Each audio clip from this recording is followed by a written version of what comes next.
Redacted names of priests reportedly involved in a sex abuse scandal are revealed. They are high-ranking officials that had little or no regard for victims. Our team follows victims' continued calls for justice. An apparent breakdown in the Department of Juvenile Services. We investigate how an 18-year-old allegedly killed a T-Mobile worker while under their supervision. The city's youth curfew is set to take effect in a matter of weeks. We push leaders for more information on enforcement. Live from WBFF in Baltimore, this is Fox 45 News at 4.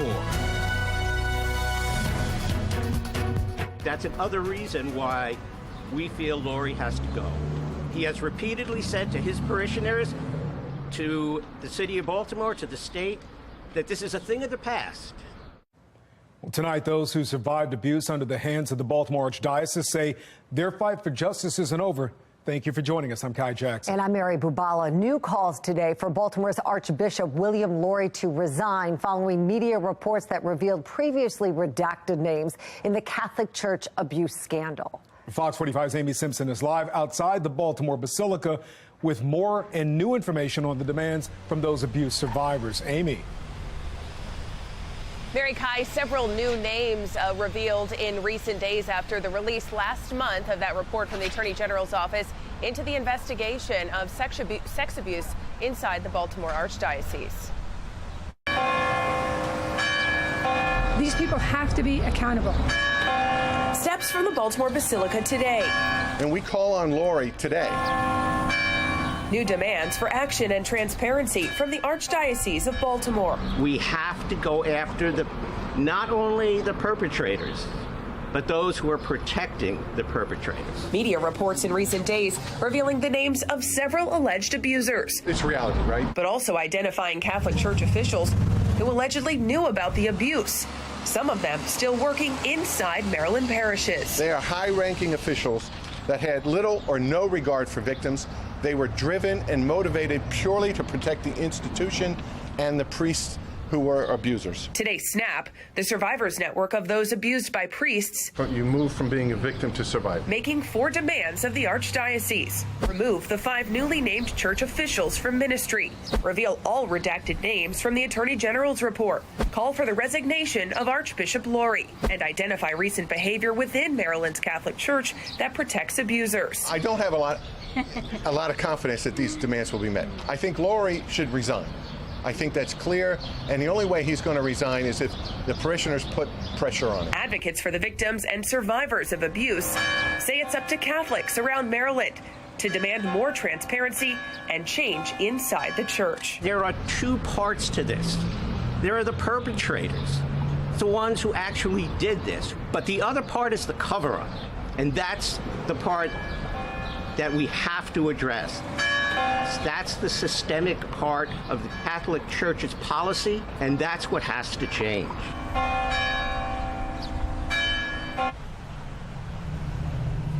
Now, the Archdiocese of Baltimore has released several lengthy written statements after that report was released last night by the Attorney General's office, apologizing to the victims and pledging transparency. But so far today, no response to these new demands from SNAP, from those victims, or for calls for the Archbishop's resignation. We're live in Baltimore. Amy Simpson, Fox 45 News. Amy, thank you. Well, nationally recognized civil rights attorney Ben Crump is planning to file a lawsuit against the Archdiocese of Baltimore. We expect Crump to address the lawsuit tomorrow. Crump will also launch a petition calling for the passage of legislation that would remove the statute of limitations for child sexual abuse across the nation.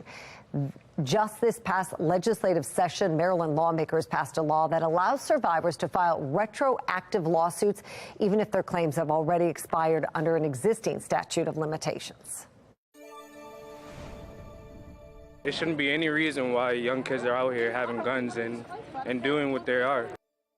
Well, the family of a man murdered inside of a T-Mobile store in Canton are still grappling with their loved one's death. The community comes together yesterday to remember Fabian Sanchez Gonzalez. It comes following police announcing a 14-year-old and his 18-year-old brother are in custody for that deadly armed robbery. Well, we are less than 3 weeks away from Memorial Day weekend, and the mayor's office has yet to release his youth curfew plan after a rash of crime involving young people in the city. Just last week, police charged a 14-year-old and an 18-year-old with the murder of the T-Mobile store employee. The brazenness of the crime and ages of the suspects has reignited demands for more to be done to address Baltimore's youth crime crisis. One action the mayor has announced, a youth curfew. But how will it be implemented and enforced is still unclear. Today, a local leader expressing concern as to just how effective it will be. I'm not fully compelled that they, in and of themselves, reduce violence. I think that it's sort of a mixed bag when you look at both effectiveness of implementation, also, again, knowing that we, along with many other cities, are experiencing an officer shortage. I do have concerns. That being said, though, look, I think that Mayor Scott is sincere when he says that this is about we're not leaving kids behind. I just know that it's going to take a massive amount of logistics to pull off. Well, we're taking a live look right now as the mayor and other city leaders have gathered together. They are announcing what they're calling a rec rollout. It is a series of rec center groundbreakings. And we'll be asking the mayor about the curfew plan. Alexa Ash will also have a live report at 5 o'clock. We expect him to talk about the youth curfew in this press conference today. Let's take a look right now at the Fox 45 quad box. A 9-year-old girl and her 22-year-old brother are in critical condition after they were hit by a car in northwest Baltimore. This happened around 9 in the morning on Liberty Heights Avenue in northwest Baltimore. Investigators say that the two were walking when a school bus collided with a Ford, pushing the car into their path. A 23-year-old Elkton man is charged with the shooting of 3 law enforcement officers this weekend. State police say a trooper and 2 sheriff's deputies with Cecil County were shot while responding to a burglary. Daniel Donnelly was arrested after a manhunt. The officers are expected to survive. A massive fire in southwest Baltimore this morning. This was the scene around 4 on Frederick Avenue near South Dukeland Street. 5 homes were affected, 4 were vacant. No injuries have been reported. Investigators are looking into what caused this crash in Timonium this morning. We understand one person was hit. No other details have been shared, but it dealt with a light rail there in Timonium. Be the first to know about breaking news by signing up for News on the Go. Go to foxbaltimore.com, click on Mobile Alert Sign Up under the Station tab.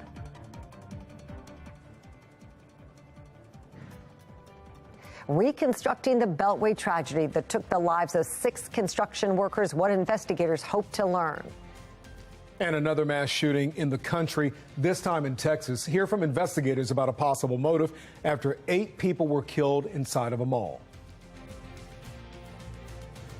And we're looking good for getting that lawn mowed this afternoon. Temperatures at 82 at 5 p.m. Yes, we're in the 80s today, falling back into the 70s at 6 and 7. Dry skies, but rain on the way overnight. And maybe for tomorrow morning's commute, I'm going to be tracking that on my future scan in a couple of minutes.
A memorial to honor the 8 victims of the Texas mass shooting this weekend has been set up outside the mall where it happened. The names of the victims haven't been released, but hospital officials say they have treated one victim as young as 5 years old. At least 7 others were hurt in that attack. Well, federal officials are investigating if the gunman was inspired by white supremacist ideology. They're reviewing social media accounts that appear to have belonged to 33-year-old Mauricio Garcia. Some posts expressed interest in white supremacist and neo-Nazi views, according to the Associated Press. Now, law enforcement officials say they're trying to find a motive for the attack, but it is still early in the investigation. I believe in the coming days, the public will be much better informed about why and how this happened, and that will inform us as Texas leaders about next steps to take to try to prevent crimes like this from taking place in the future. Garcia had a patch on his chest that read RWDS, which stands for Right Wing Death Squad. He was shot and killed by a police officer who was near the suburban Dallas Mall. The U.S. has now reached more than 200 mass shootings so far this year. According to the Gun Violence Archive, this is the earliest the country has hit more than 200 mass shootings in the past 7 years. Last year, the U.S. surpassed 200 mass shootings May 15th.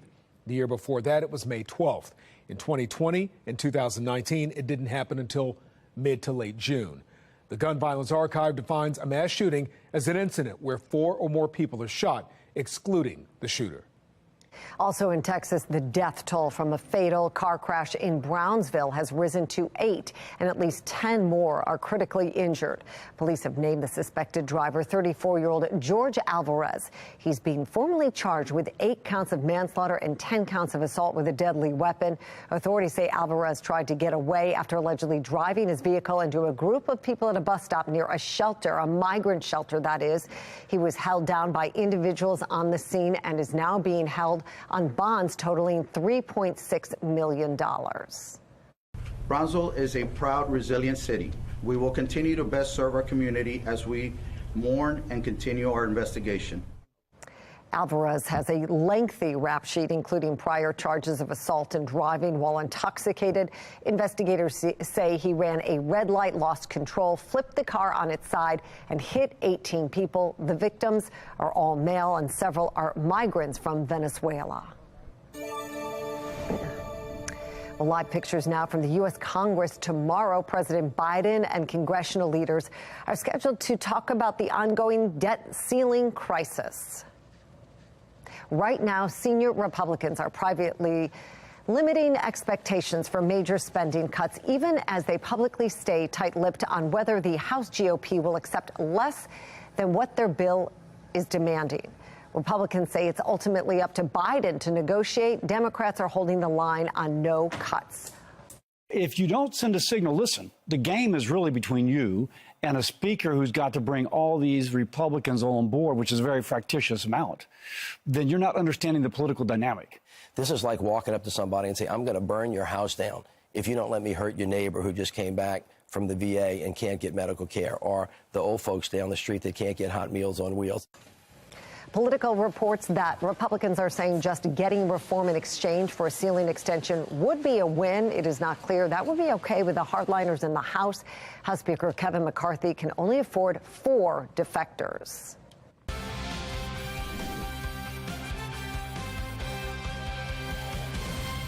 Hey, here's a live look at Camden Yards downtown. In a couple of hours, the Orioles will try to shake off a not-so-great weekend in Atlanta as they take on the Tampa Bay Rays here at home. First pitch is at 6:35. Now, while we're talking baseball, we hope you'll check out the new Rip and Rock podcast. Former player Ryan Ripken joins our own Rocco DeSangro to bring you the latest on the Orioles baseball headlines, expert analysis, and all the best moments from the O's. You can find the Rip and Rock podcast on Apple Podcasts, Spotify, or wherever you get your podcasts. Well, we're hoping for good weather, right? For at least this home stretch. That would be nice. A little bit. That's going to be a tough team, too. Tampa Bay, they're doing real well this year. But, you know, the weather's going to help us out. That's good. You know, we got some sunshine. Temperatures about 75 to 80 degrees. We will take it. Actually, we're in the low 80s right now. HC radar does show an end to it, though. Columbus out to Lexington, Kentucky. We got a shocker on the way for tomorrow. This rain moves in overnight tonight into early tomorrow morning. There are your showers starting to make the move eastbound. Right now, it is mild to warm. But that rain, it comes in, and it comes with some cooler weather. I mean, like 20 degrees cooler by tomorrow afternoon. Right now, it's 82, mostly cloudy skies reported on our Toyota Eastern Harbor Skycam. Beautiful look at Camden Yards, bathed in the sunshine. You're going to need some sunglasses, short sleeves, big bottle of water. Almost feels like summertime. Winds out of the north-northwest at 11. Our humidity at 43% and dew point now in the mid to upper 50s, which actually has dropped off. You woke up this morning, we actually, early on had kind of a muggy feel to things, but that measure of moisture in the air has been kind of tailing off during the afternoon. So this is some pretty good feeling stuff, and it is warm. It's 82 here in Baltimore now. Windows open along the bay as well. We were at 80 at Annapolis last hour. We're at 77 right now, 76 at Elkton. 76 in Chestertown. So you kind of get the picture here along the water and some of the higher elevations. We've got mid to upper 70s. Everybody else is in the low to mid 80s right now. And even Oakland out west where it was snowing last week at 68 in sunshine. Right now near 80 at Cumberland. So the beautiful state of Maryland, all pretty much warm. Even Ocean City up near 70 degrees right now as those Atlantic Ocean temperatures begin to moderate. So we're getting closer to summer now, and that's helping out those temperatures too. Temperature at 82 here in Baltimore right now. Cooler to the north. This is the air that we get involved in tomorrow. Look at you, Chicago, at 55. A little nose of chill is going to kind of come in here as we head into tomorrow afternoon. And look at this on our future scan as we head through the rest of today into tonight. Should be mainly clear skies, but overnight, the clouds begin to increase. So the O should be just fine. Temperatures fall from the 70s gradually off into the 60s, probably by game's end. And then there's your rain that starts coming in after midnight into tomorrow morning early. And the morning commute could be kind of wet as well by about lunchtime beyond. Look at these temperatures. Only in the 50s to near 60 degrees at best, even if we get a little glimpse of sunshine by later on in the day. And then we recover those temperatures once again, heading on into Wednesday. It's going to be a cool start, but yep, there you go. We're back toward about 70 degrees. It looks like things warm even further as we get into the rest of the week. So we'll be back in the 80s again. Morning to midday showers tomorrow, highs 64. I think that's a little giving. I think we may be in the mid to upper 50s to near 60, 73 for Wednesday, 78 on Thursday. And there's your warmer temperatures, low to mid 80s. Could be a little unsettled, though, as we head toward the weekend.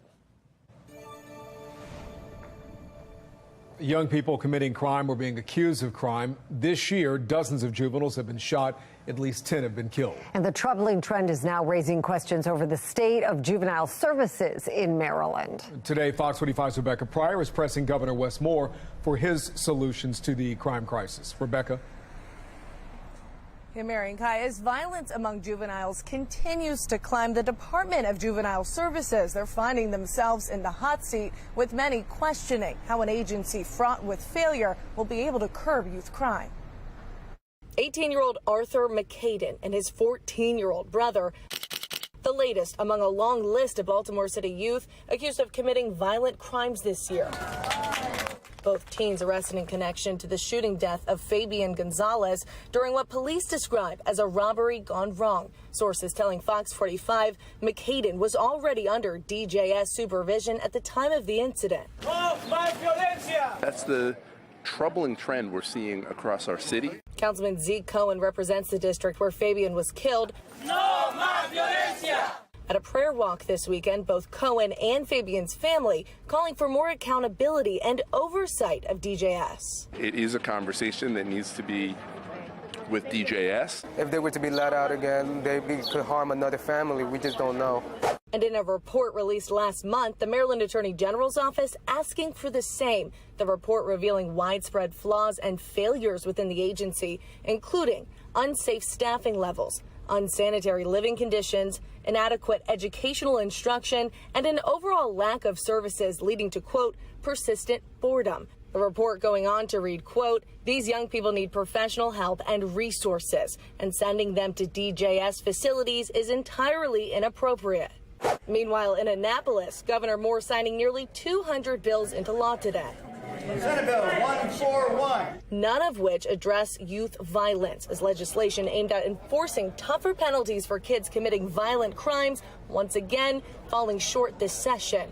In lieu of consequences, many lawmakers pointing to a wraparound of state services as the solution. However, with another young life lost and a 100-page report detailing the state's lack of juvenile services, Fox 45 attempting to question the governor on DJS oversight. But we were told he didn't have time for an interview, so we sent questions to his office asking, do you believe DJS is failing Baltimore City's youth who are currently falling victim to violent crime in record numbers? How will you address the reported issues within DJS? And will you call for a top-to-bottom review of the agency? And I do have a quick update from the governor's office, who just got back to me moments ago. They say that his office is already conducting a thorough top-to-bottom review of the agency, and that Governor Moore had concerns even prior to this report's release. I'll have more details on that response coming up at 5. But for now, reporting live in Annapolis, Rebecca Pryor, Fox 45 News. Well, not everybody thrilled about recreational marijuana in Maryland. Coming up, why hemp businesses say their future is bleak. And more than a month after 6 construction workers are killed on the job, investigators are back at the crash site. The question they are hoping to answer: is Maryland's digital tax constitutional? Which critical part of the budget will suffer the most if the Maryland Supreme Court tosses it out?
Developing now, 2 years after Maryland introduced taxes on digital services, there continues to be a fight over whether it's legal.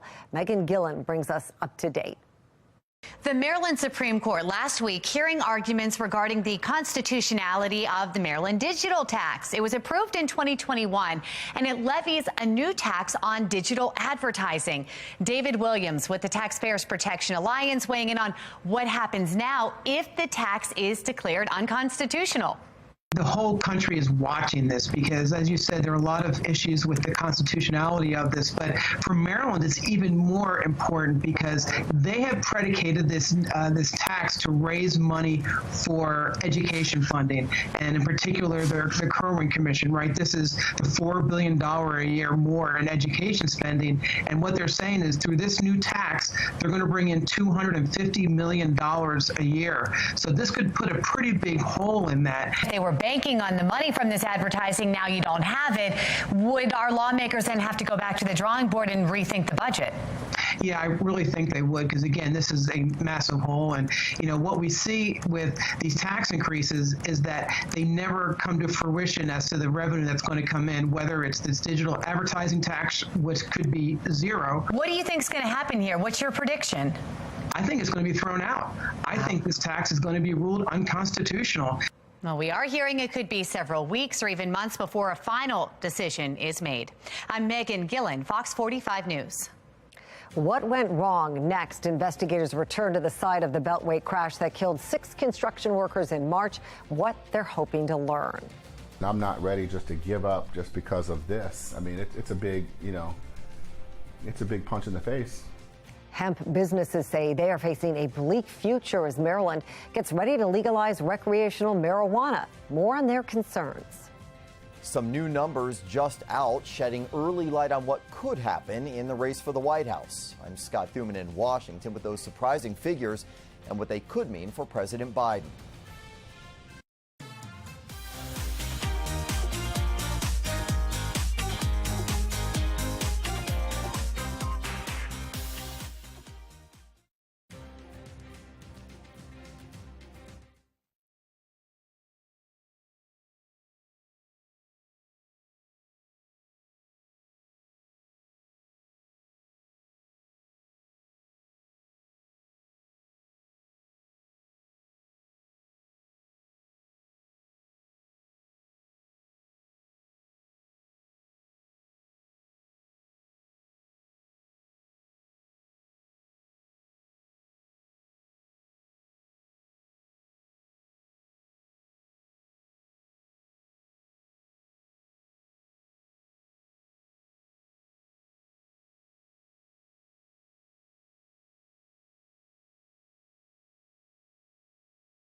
There are new developments in the horrific crash on the Baltimore Beltway that killed 6 construction workers.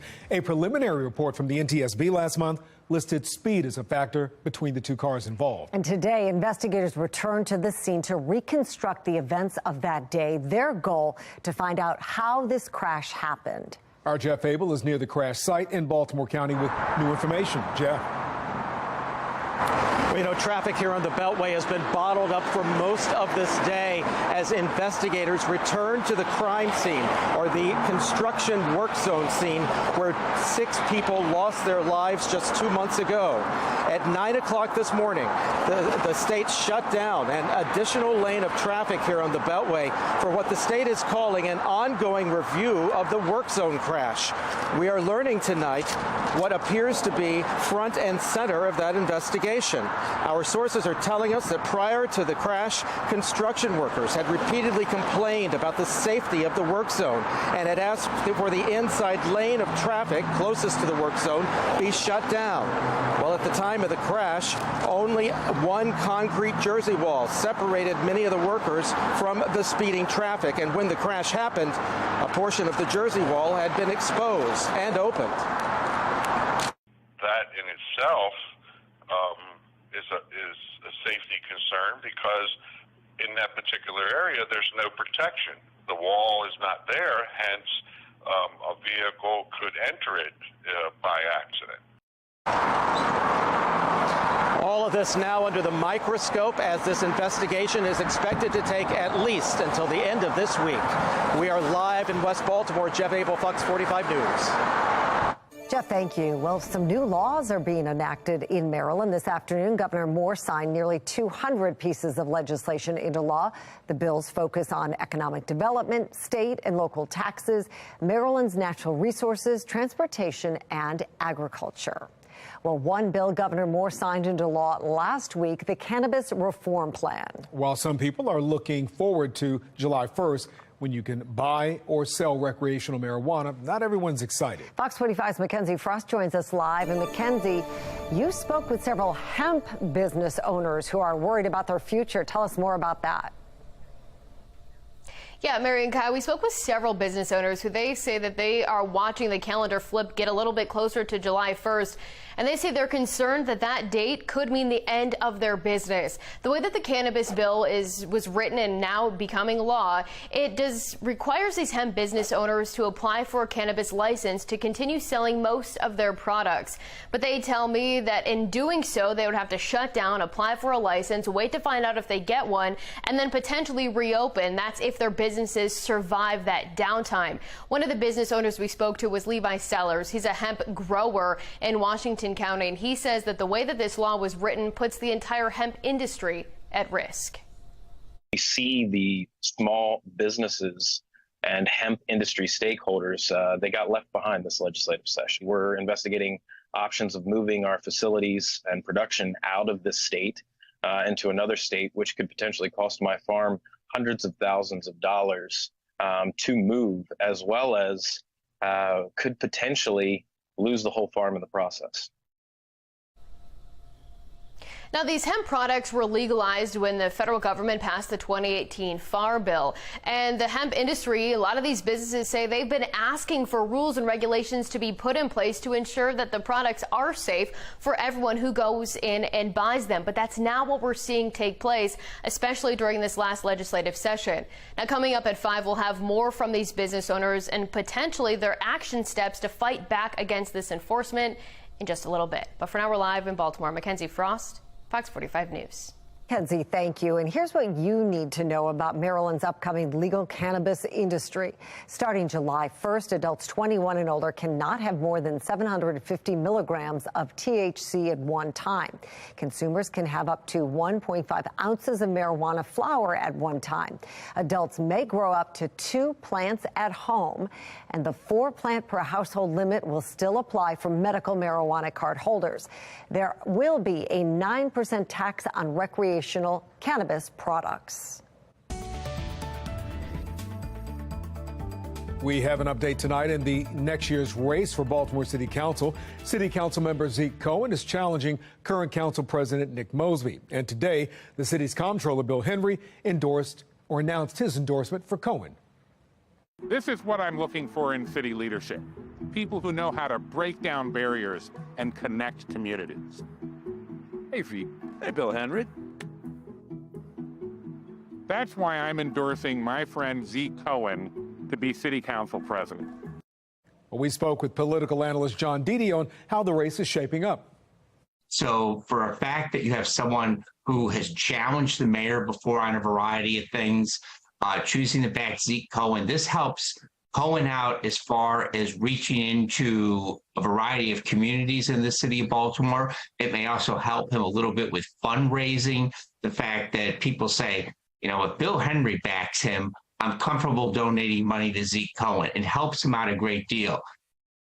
On the national front, new numbers are out, taking a look at the next presidential election, and it could spell trouble for President Biden. That's right. Just 36% of Democrats and Democrat-leaning independents want Biden on the ballot, even though he is still the leading candidate in the Democratic Party. Sinclair's chief political correspondent Scott Thuman looks at the impact.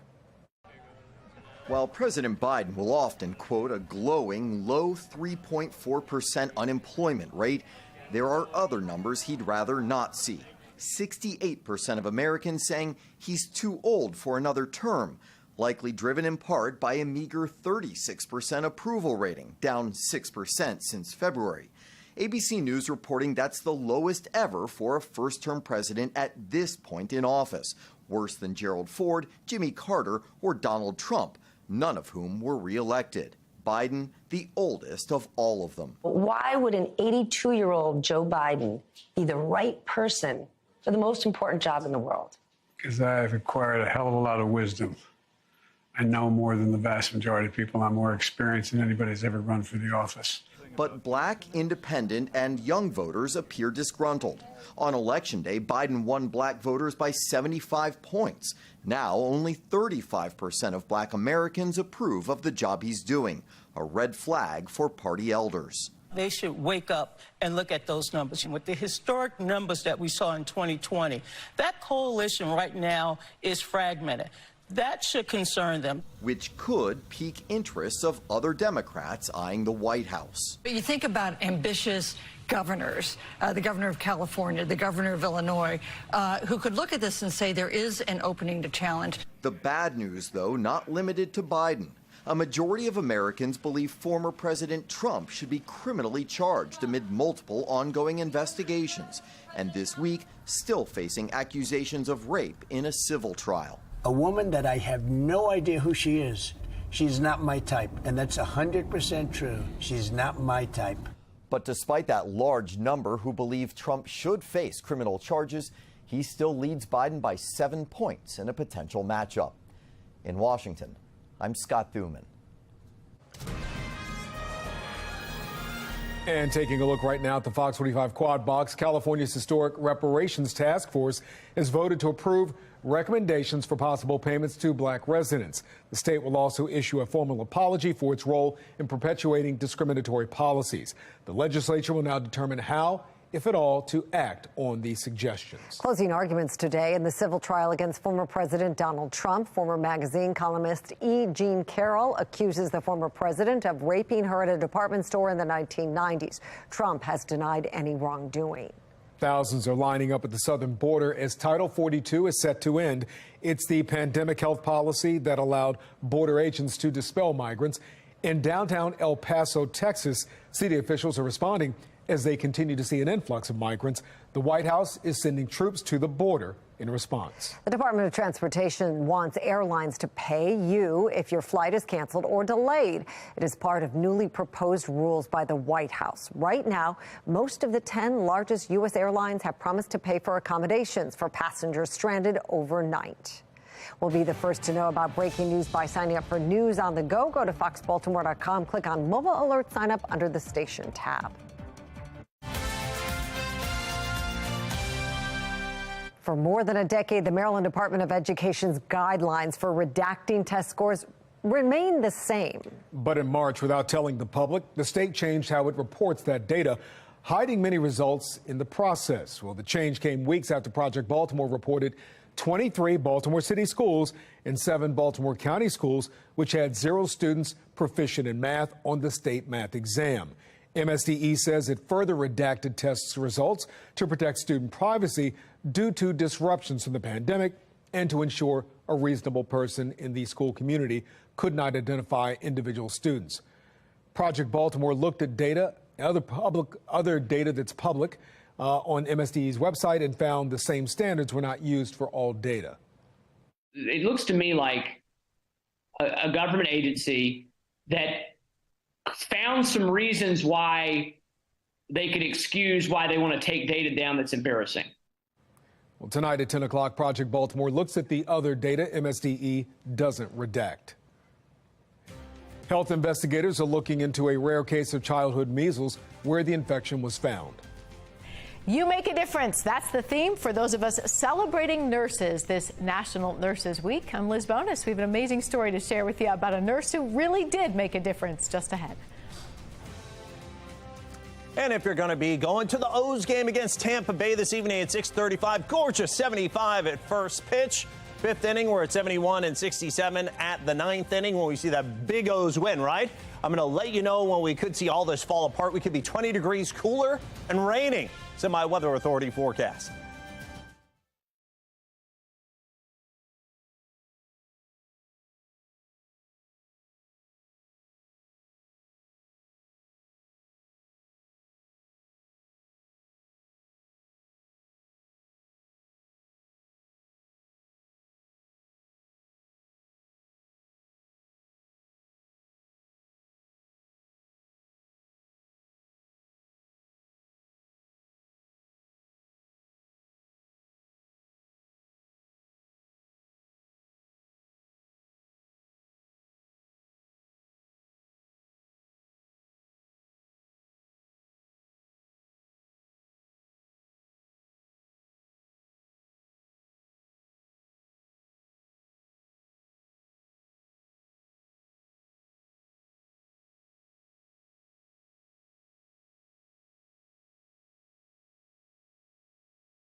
Maine has reported its first case of measles since 2019. Measles is a viral respiratory illness that typically includes a fever, cough, and a rash.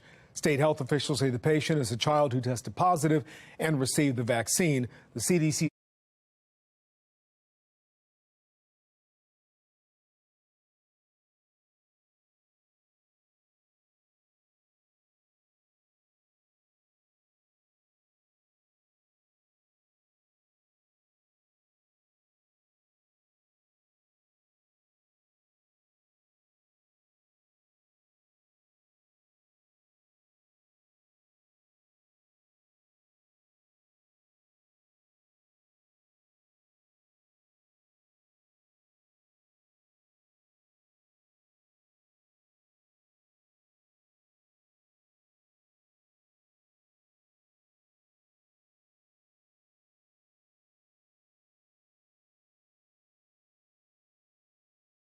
That's going to be a part of our forecast for tomorrow, where the air is more unstable. It's warmer. St. Louis, that red box, that is a severe thunderstorm watch that's in effect. So we are in the warm air for now, but there comes the rain and the cooler temperatures with it. I mean, it is going to be a lot cooler once that gets here tomorrow.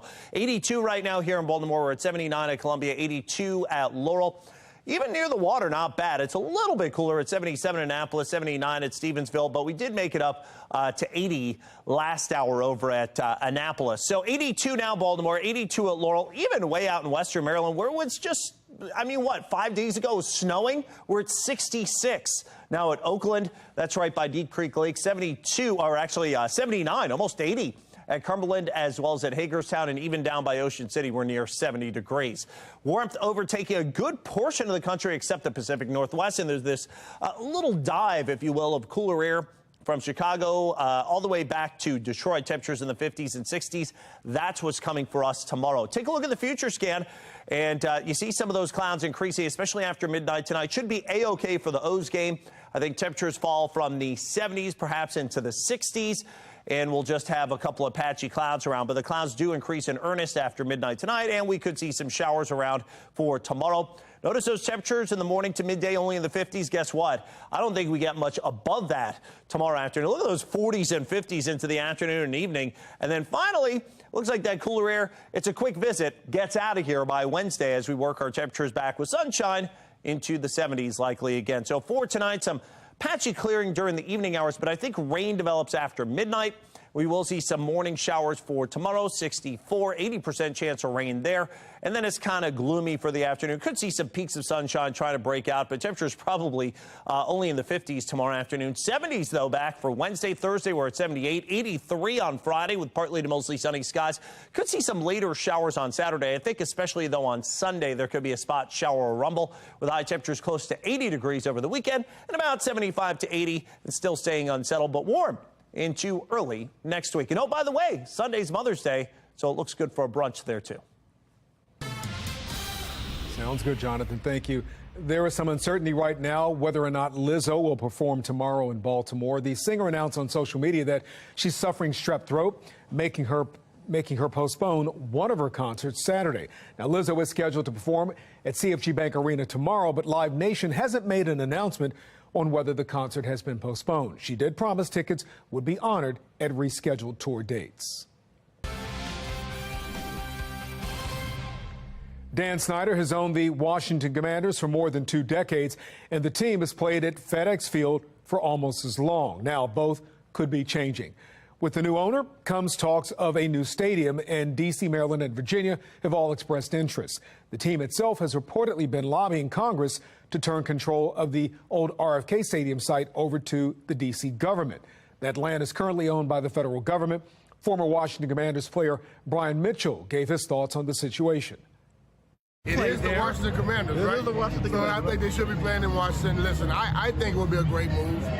You look at the success that they had when they were there before. And also now, when you start looking at the way stadiums are made, you can still impact the community. Right. A Virginia stadium idea has fizzled out a bit.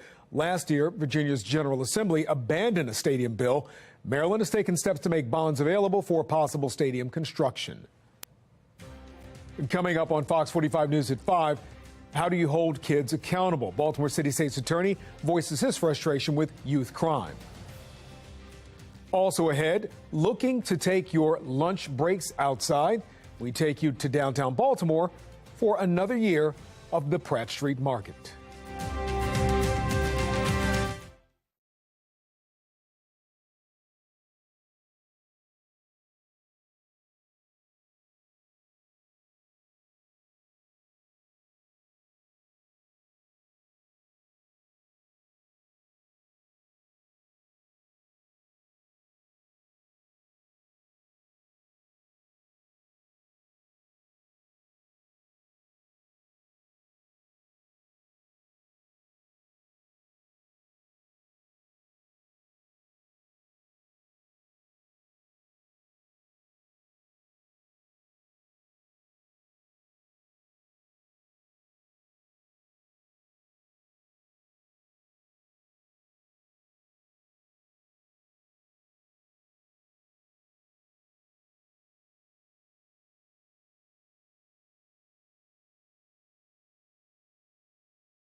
Summer tradition is back in Baltimore downtown. Pratt Street Market returns every Thursday from now through September.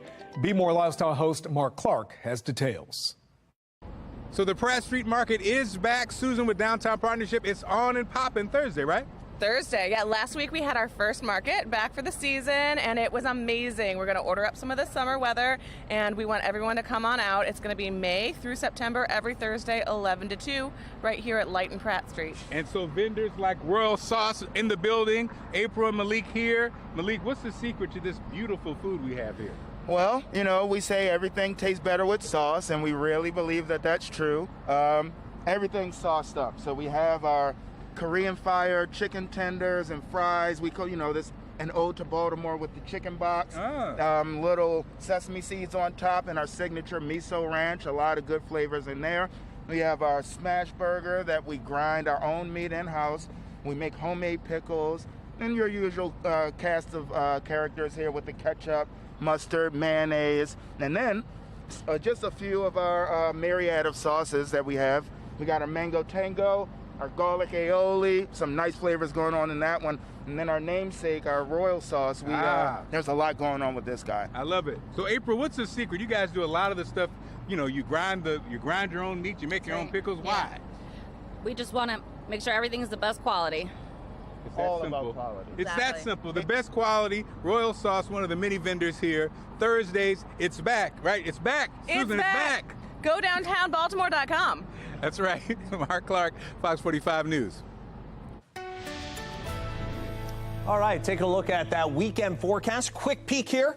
I know it's only Monday, but we got a big Mother's Day weekend coming. So our GFS future scanner, or basically it's our longer range American computer model we use when we make our 7-day forecast, says here on Friday some patchy showers around, but I don't think we're going to see any here. It's partly cloudy skies overall, and I think that's the case on Saturday as well. The rain's close by, but it's going to be some warm temperatures. Now, Sunday, you notice the day starts with a sprinkled chance or a shower, and they're starting to approach again by later on in the day. So that may be the most unsettled of those weekend days. So summery warmth for Friday, 83. I actually took the rain chance out here on Saturday, as it looks like it's a little too far south and west for us, 82. But then Mother's Day, some extra clouds for brunch, and there could be a stray shower, but it does not look like a rain out. It's a nice warm weekend coming our way. Well, coming up on Fox 45 News at 5 o'clock, new calls for change at the top of the Archdiocese of Baltimore. The demands from survivors and new information from the Attorney General on the child sex abuse report. And some city leaders are skeptical a curfew will solve the problem of youth in Baltimore.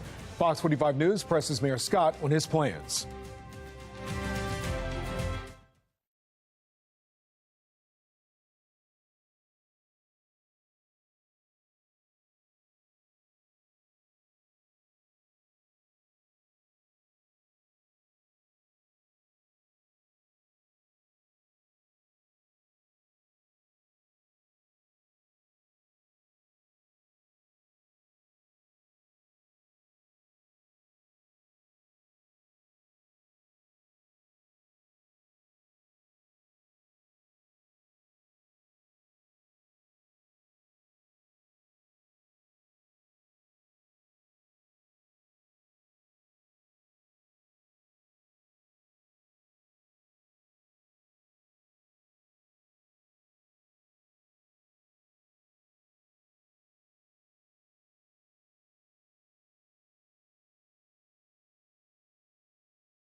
Survivors demand change in church leadership in Baltimore. The new developments as redacted information from the Attorney General's Catholic sex abuse report is revealed. Multiple city leaders trying to tackle Baltimore's youth crime crisis, pressing the mayor on his curfew plan as the city state's attorney says kids need to be held accountable. Small business owners say the state has left them behind, why the new marijuana laws are a nightmare for hemp sellers. Live from WBFF in Baltimore, this is Fox 45 News at 5. We're following multiple stories tonight. Calls are growing right now for Baltimore's Archbishop to resign. Fox 45 News is following the latest developments in the sex abuse scandal. Plus, the Department of Juvenile Services, is it doing its job, pressing the governor on whether change is coming after an 18-year-old under its supervision was charged with killing a Baltimore man. And the mayor wants to use a youth curfew to crack down on crime in Baltimore, but we are still waiting to hear how that plan will work. Youth violence continued over the weekend with another child getting shot in the city. Saturday night, a 15-year-old boy walked into a Northeast Baltimore hospital after being shot in the shoulder, according to police. Investigators say it happened on Argonne Drive near Morgan State University's campus. As of this morning, Baltimore police reported 93 homicides in the city and 206 non-fatal shootings. While both of those numbers are down from this time last year, there are growing concerns over the number of children becoming victims and those accused of committing violent crimes. And first on Fox, Governor Wes Moore is now weighing in on Baltimore City's worsening youth crime crisis. Specifically, he is calling out a state agency for its lack of juvenile services at a time when youth violence has never been higher. Fox 45's Rebecca Pryor joins us live from Annapolis with more details on all of this. Rebecca. Yes, youth crime continues to climb. A recent report released from the Maryland Attorney General's office revealed widespread failures and flaws within the state's Department of Juvenile Justice. Among the Department of Juvenile Services. Now, among the problems plaguing that agency include unsafe staffing levels, unsanitary living conditions, inadequate educational instruction, and an overall lack of services leading to persistent boredom. The report even reading in part, quote, "These young people need professional help and resources, and sending them to DJS facilities is entirely inappropriate." Today we came to Annapolis hoping to press the governor on these issues. However, we were told he did not have time for an interview. Instead, his office sent a statement saying even prior to the report's release, Governor Moore had concerns, which is why his administration has launched a top-to-bottom review of the agency.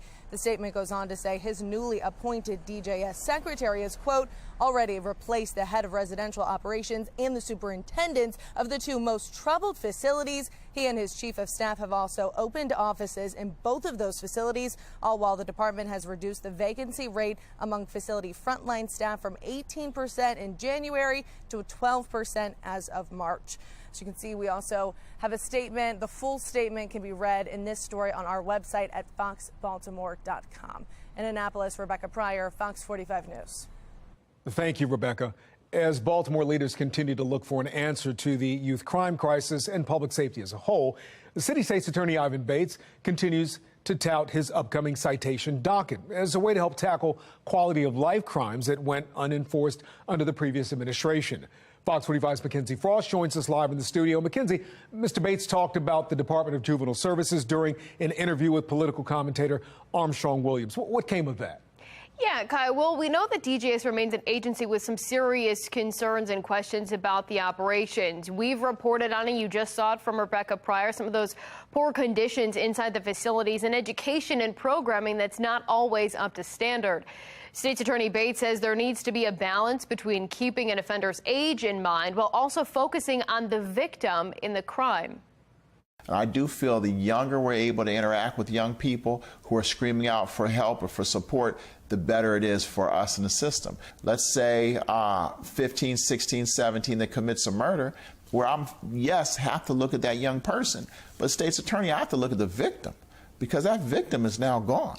That victim's family will never hold their loved one again. And yes, I do recognize that the age of an individual is very important, their brain development is very important, but we still have to hold young people accountable. Young people need to know the difference between right and wrong.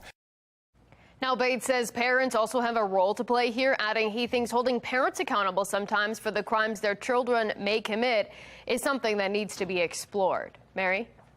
Thank you, Mackenzie. And this brings us to our question of the day. Do you think lawmakers are doing everything they can to get juvenile crime under control? So far, 75% of those who voted say no. You can vote right now at foxbaltimore.com/vote. As we approach the planned start date for that youth curfew downtown, we're still pressing Mayor Brandon Scott for information on how it will be enforced and what type of impact it will have. That's right. Fox 45's Alexa Ashwell joins us live now after taking those concerns to the mayor today. Alexa? Yes, Kai, Mary, this is a question we've been asking the mayor since this past Easter when he announced that there would be a curfew. Now it's possible we may not see this plan until Memorial Day weekend when the curfew is supposed to go into effect. This based on the mayor's response to me here today. No más violencia! No más violencia!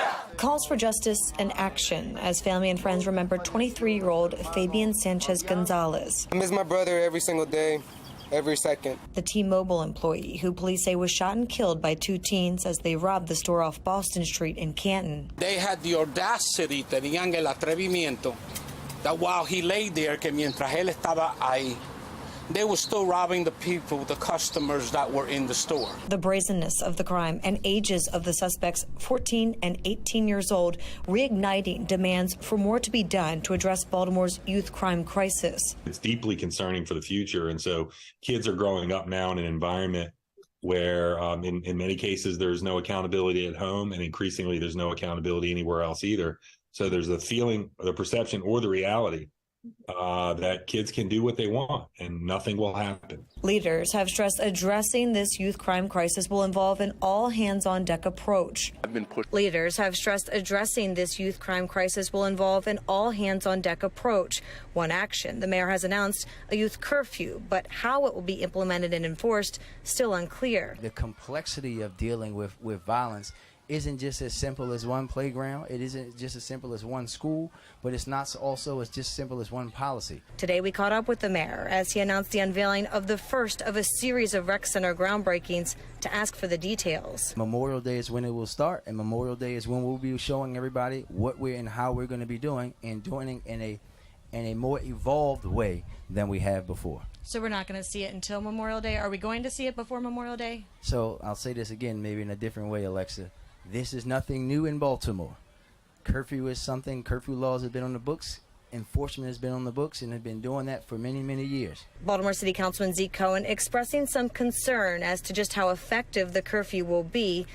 A law enforcement expert agrees. I'm not fully compelled that they, in and of themselves, reduce violence.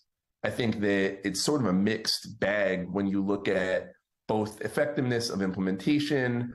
Also, again, knowing that we, along with many other cities, are experiencing an officer shortage, I do have concerns. That being said, though, look, I think that Mayor Scott is sincere when he says that this is about we're not leaving kids behind. There has to be some accountability. There has to be correction in behavior. And again, if a kid is not getting that at home, it needs to come from somewhere, or we're going to just see a continued growth in youth violence. So, Kai, Mary, we're seeing cases of juveniles being on both sides of the gun, so to speak. To date, so far this year, we have had 10 juvenile homicides. Another more than 30 young people have been shot but survived. Reporting live in Northwest Baltimore, Alexa Ashwell, Fox 45 News. They are high-ranking officials that had little or no regard for victims. They were driven and motivated purely to protect the institution and the priests who were abusers. New calls today for Baltimore's Archbishop William Lori to resign following media reports that reveal previously redacted names in the Catholic Church abuse scandal. Fox 45's Amy Simpson is live outside the Baltimore Basilica with more on new demands from these abuse survivors. Amy? Yes, Mary, several new names revealed in recent days following the release of that report last month investigating child sex abuse within the Archdiocese of Baltimore. But it was several media reports in recent days that revealed some names of several alleged abusers, also identifying Catholic Church officials who allegedly knew about the abuse, some of them still working inside of Maryland parishes. And today's Snap, the survivors network of those abused by priests, demanding 4 things of the Archdiocese. 1, to remove the 5 newly named church officials from ministry, reveal all redacted names from the Attorney General's report, call for the resignation of Archbishop Lori, and identify recent behavior within the Catholic Church that protects abusers. There are 2 parts to this. There are the perpetrators, the ones who actually did this, but the other part is the cover-up, and that's the part that we have to address. That's the systemic part of the Catholic Church's policy, and that's what has to change. And Amy, how is the Archdiocese of Baltimore responding tonight to the issue and the new claims from these survivors? So, Mary, the Archdiocese of Baltimore has released several pretty lengthy statements after that AG report was released last month. The Archdiocese apologizing to victims and vowing transparency. But today, no new response from the Archdiocese. We questioned them about these new demands, also specifically about the calls for Archbishop Lori to resign. We're live tonight. Amy Simpson, Fox 45 News. Amy, thank you. Nationally recognized civil rights attorney Ben Crump is planning to file a lawsuit against the Archdiocese of Baltimore. We expect Crump to address the lawsuit tomorrow. Crump will also launch a petition calling for the passage of legislation that would remove the statute of limitations for child sexual abuse across the nation. Just this past legislative session, Maryland lawmakers passed a law that allows survivors to file retroactive lawsuits even if their claims have already expired under existing statute of limitations. Making headlines right now, a 23-year-old Elkton man is charged with the shooting of 3 law enforcement officers this weekend. State police say a trooper and 2 Cecil County Sheriff's deputies were shot while responding to a burglary. Daniel Donnelly was arrested later after a manhunt. The officers are expected to survive. Well, investigators are looking into what caused this light rail crash in Timonium this morning. We understand 1 person was hit. No other details have been released. They hung us out to dry. Business owners say the state is forcing them into bankruptcy. How rules for the new marijuana industry could tank the hemp industry. Safety officials heading back to the scene of that deadly beltway crash to recreate the accident. What an exercise today will tell us about how to prevent deaths in the future. Leaders here in Washington will soon meet to address the debt ceiling. I'm Atra El-Nashar with how much wealth American households could lose if the U.S. goes into default. And rain beginning to move in once again tonight after a warm, dry afternoon in the 80s. I'm going to let you know when you can have some troubles commuting tomorrow. That's coming up in my Weather Authority forecast.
A memorial to honor the 8 victims of the Texas mass shooting this weekend has been set up outside the mall where it happened.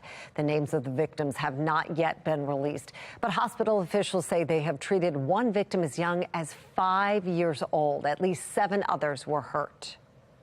And the deadly mall shooting in Texas has federal investigators looking at whether the gunman was inspired by white supremacist ideology. They are reviewing social media accounts that appear to have belonged to 33-year-old Mauricio Garcia. Some posts expressed interest in white supremacist and neo-Nazi views, according to the Associated Press. Law enforcement officials say they're trying to find a motive in the attack, but it's early in the investigation. I believe in the coming days, the public will be much better informed about why and how this happened, and that will inform us as Texas leaders about next steps to take to try to prevent crimes like this from taking place in the future. Garcia had a patch on his chest that read RWDS, which stands for Right Wing Death Squad. He was shot and killed by a police officer who was nearby. The U.S. has now reached more than 200 mass shootings this year. According to the Gun Violence Archive, last year the U.S. surpassed that number May 15th. The year before, it was May 12th. In 2020 and 2019, it didn't happen until mid-June. The Gun Violence Archive defines a mass shooting as an incident where 4 or more people are shot, excluding the shooter. Congressional leaders will meet with President Biden on Tuesday to talk about the debt ceiling. They don't have much time to strike a deal, and the stakes for avoiding a default couldn't be higher. National correspondent Atra El-Nashar takes a look at what a worst-case scenario would look like. 5 of the most powerful people in Washington only have about 3 weeks to reach an agreement on how to raise the debt ceiling. The two sides miles apart on the issue. Democrats insist on a clean debt ceiling increase. Republicans say they won't support anything that doesn't come with widespread spending cuts that would slash many of the president's priorities.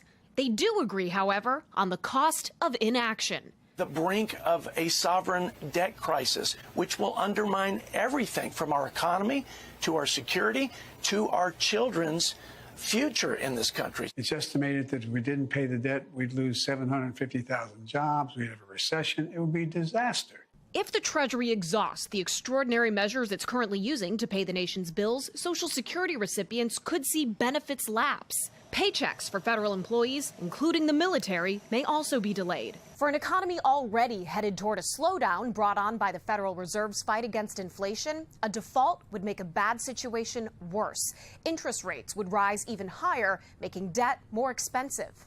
Based on simulations by Moody's Analytics, a default lasting a few weeks would cause stock prices to drop by 1/3, wiping out $12 trillion in household wealth. Washington flirted with disaster in 2011. Just getting close to default pushed S&P to downgrade the federal government's AAA credit rating for the first time. We can pay our bills. We just need to have the political resolve to do that. Moody's chief economist Mark Zandi issuing the same warning now that he did 12 years ago. We need to end this drama as quickly as possible. If we don't, we're going to go into recession, and our fiscal challenges will be made even worse. A scenario that seems more plausible each day. There's no deal. On Capitol Hill, I'm Atra El-Nashar reporting.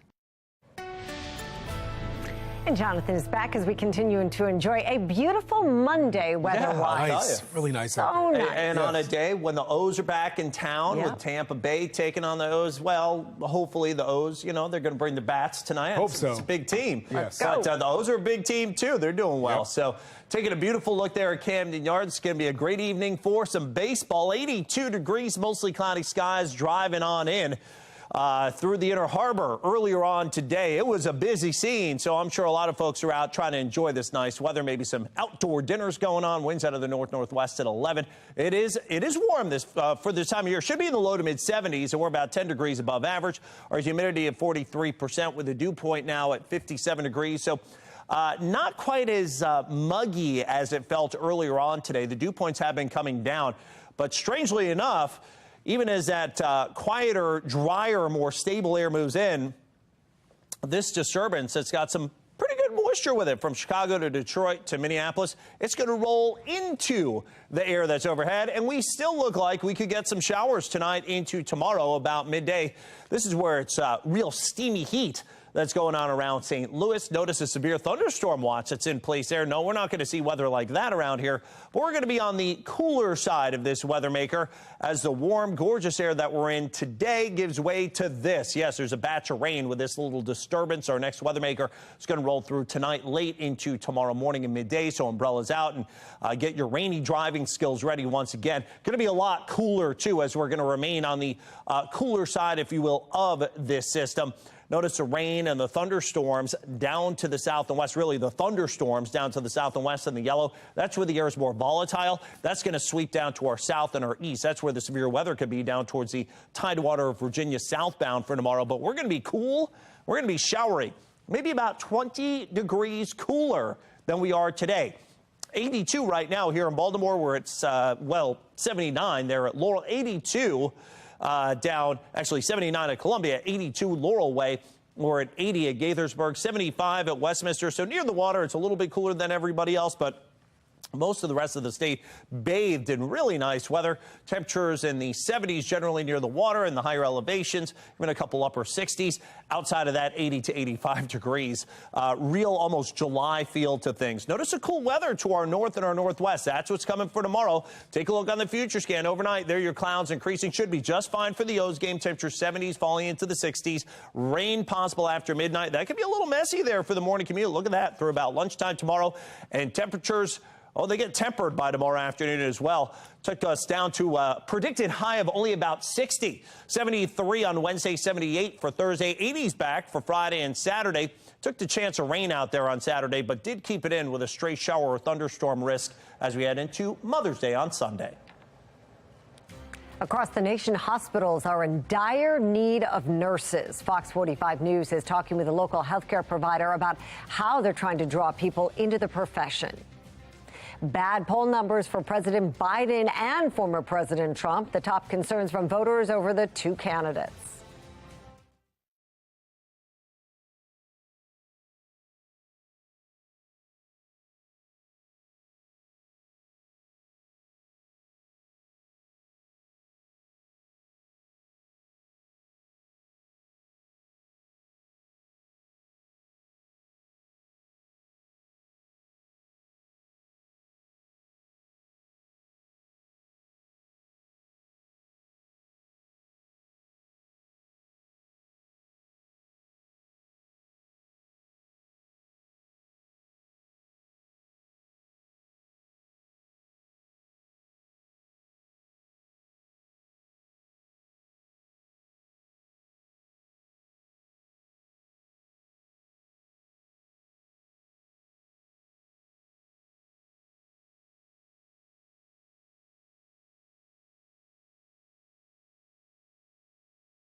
President Biden's approval ratings are down. A new ABC News poll shows Trump leading Biden 44 to 38%. The remaining 18% are undecided.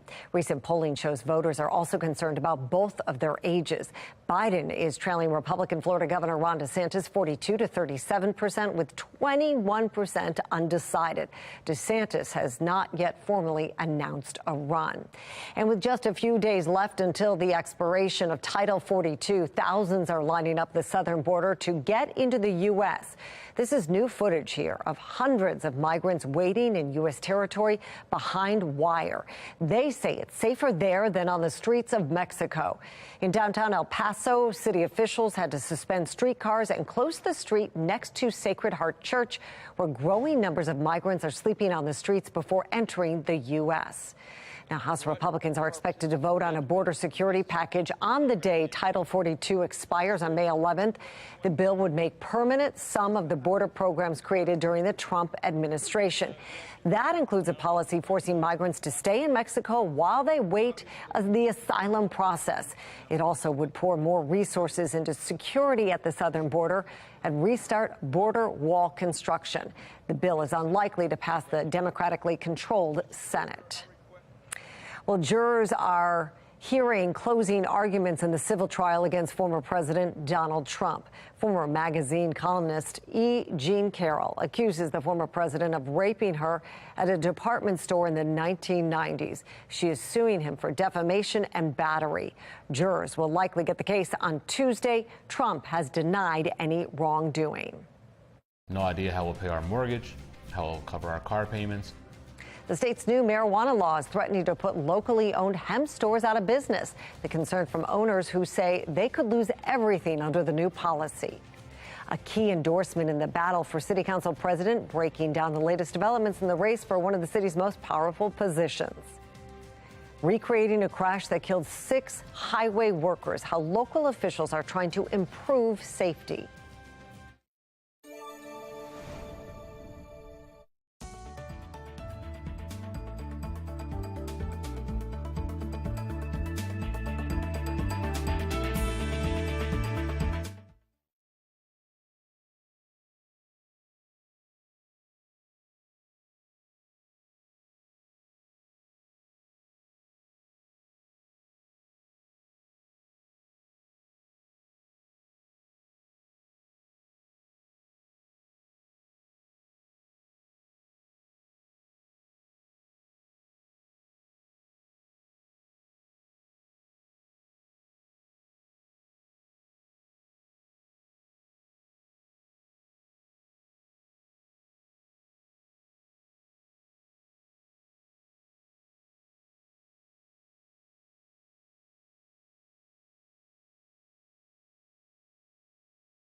Starting July 1st, recreational marijuana will be legal for adults. Governor Wes Moore penned the new framework into law May 3rd.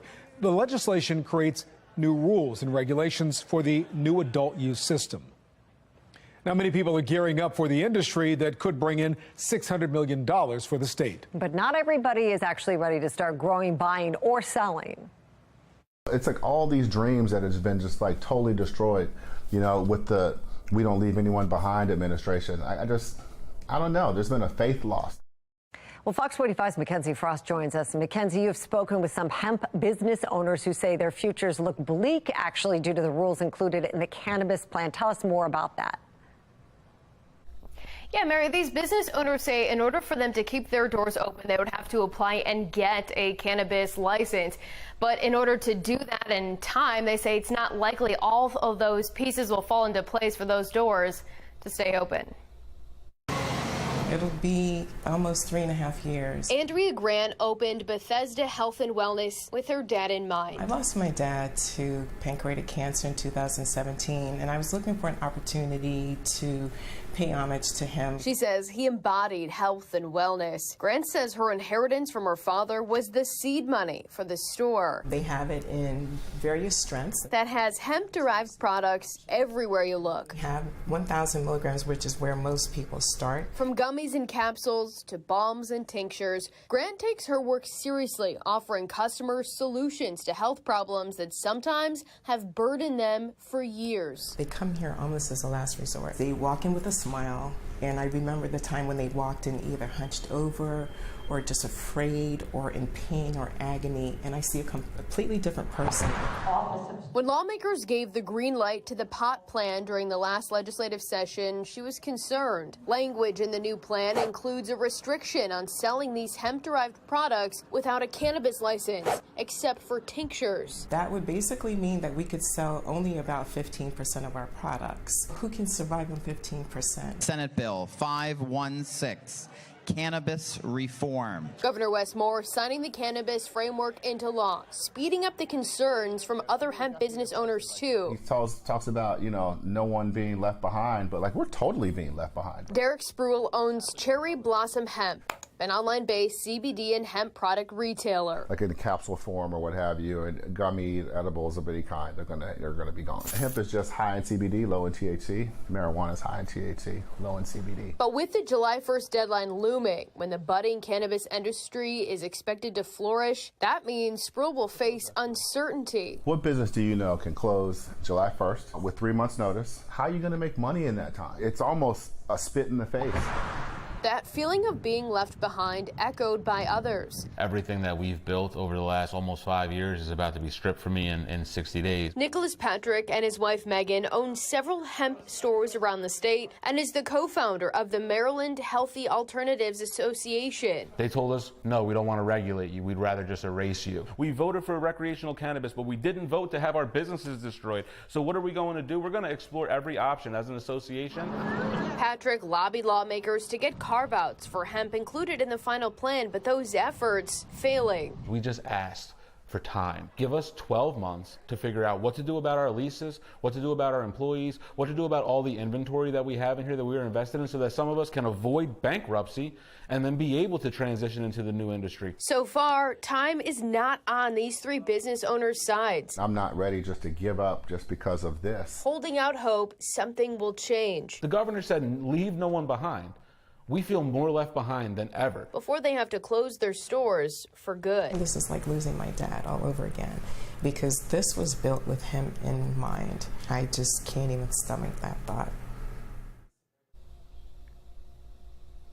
Now, before session ended, I questioned some lawmakers about these hemp business owners' concerns. Lawmakers told me that the language was written on purpose because they were concerned about a lack of regulation.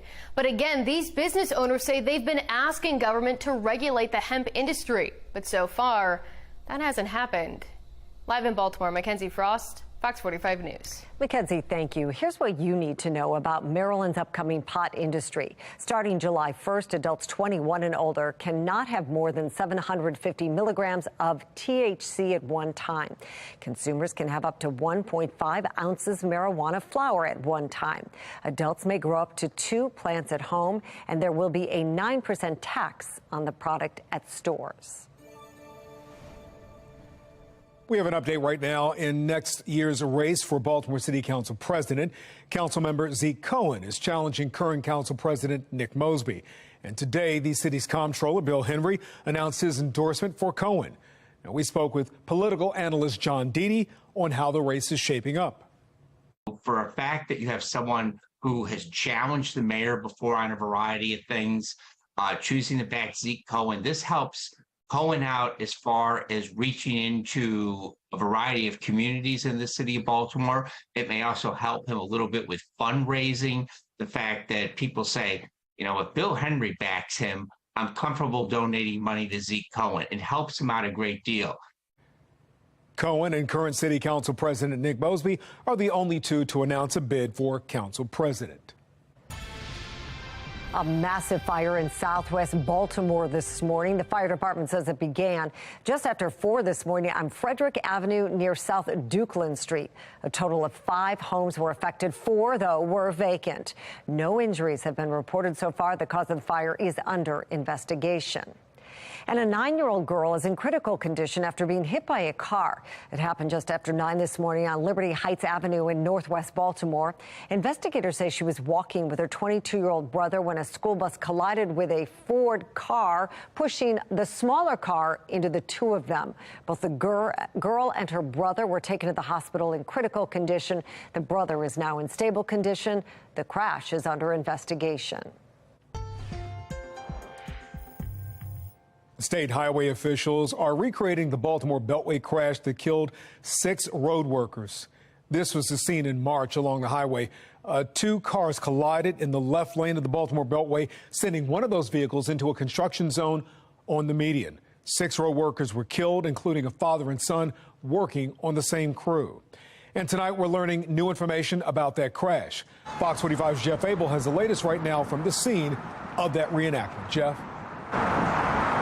You know, traffic here on the Beltway has been bottled up for most of the day as investigators return to the construction site here where 6 workers lost their lives some 2 months ago. At 9 o'clock this morning, the state shut down an additional lane of traffic here on the Beltway for what the state is calling an ongoing review of the work zone crash. But we are learning tonight what appears to be front and center of that investigation. Our sources are telling us that prior to the crash, construction workers had repeatedly complained about the safety of the work zone and had asked for the inside lane of traffic closest to the work zone to be shut down.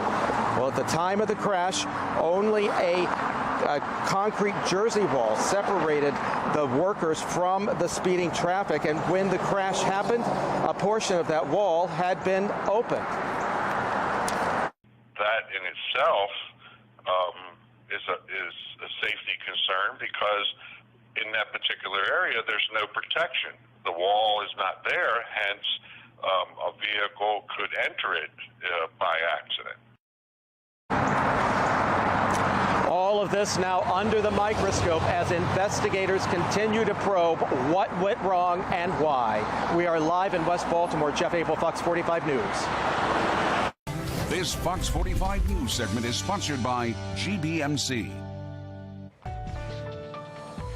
Well, for years, hospitals have been struggling to deal with a worsening nursing shortage, the staffing issues leading to complications for healthcare providers nationwide. Fox 45's Tom Rogers spoke with a representative from a local healthcare provider, urging more people to consider a career in nursing. Even before the COVID pandemic, hospitals, clinics, and companies all across our nation were facing a nursing shortage. And many are surprised to find out the wide-ranging roles nurses cover besides the traditional bedside health care. U.S. Bureau of Labor Statistics projects that 195,000 average annual openings for registered nurses will happen between 2020 and 2023, with the employment projected to be growing at 9%. GBMC nursing director Rachel Ridgely says she hopes more people looking for a second career or high schoolers will look to the nursing field as a great career choice. But at the heart of all of those, it's about caring for the patients. How would you recommend somebody that may be thinking about going into the nursing profession, but they're not really sure exactly the avenue to go, which they do to kind of get a sample of what it would be like? Well, it's amazing. I think a lot of us know nurses. You know, nursing is such a big profession. A lot of times you know a nurse or might have a relative or a friend. I think one of the best things is just asking another nurse, what is nursing about? Why did you come into nursing? I have interviewed so many nurses in my career, and I will say that the underlying theme is that we just want to care for people. Well, nursing positions can range from specialized to travel and carrying a huge range of benefits. Nursing headhunters say with the strong demand for positions and various sign-up bonuses, it's extremely wise to shop around and look at nurse-patient ratios before accepting an offer. Tom Rogers, Fox 45 News. For more than a decade, the Maryland Department of Education's guidelines for redacting test scores remained the same. In March, without telling the public, the state changed how it reports data, hiding many results in the process. The change came weeks after Project Baltimore reported 23 Baltimore City schools and 7 Baltimore County schools had no students who took the state math exam score proficient. MSDE says it further redacted test results to protect student privacy due to disruptions from the pandemic and to ensure a reasonable person in the school community could not identify individual students. Project Baltimore looked at other data publicly available on MSDE's website and found the same standards weren't used. It looks to me like a government agency that found some reasons why they could excuse why they want to take data down that's embarrassing. Tonight at 10 o'clock, Project Baltimore looks at the other data MSDE doesn't redact. A policy that could protect your trip. The new proposal from the Biden administration to make flights or airlines pay for canceled flights. The latest war in higher education. I'm Angela Brown in Washington, D.C. The battle unfolding in North Carolina that could have nationwide impacts. We'll break down what's at stake next. Oh, and if you are sniffling and sneezing with this nice weather, there's a reason why. The pollen levels are high. Trees are running moderate, but look at the grass off the charts. Weeds actually low to non-existent, but molds, yeah, we've got some moderate levels, but got to keep that Claritin handy next couple of days. I'm going to let you know we could add some rain to water those plants again. My Weather Authority forecast.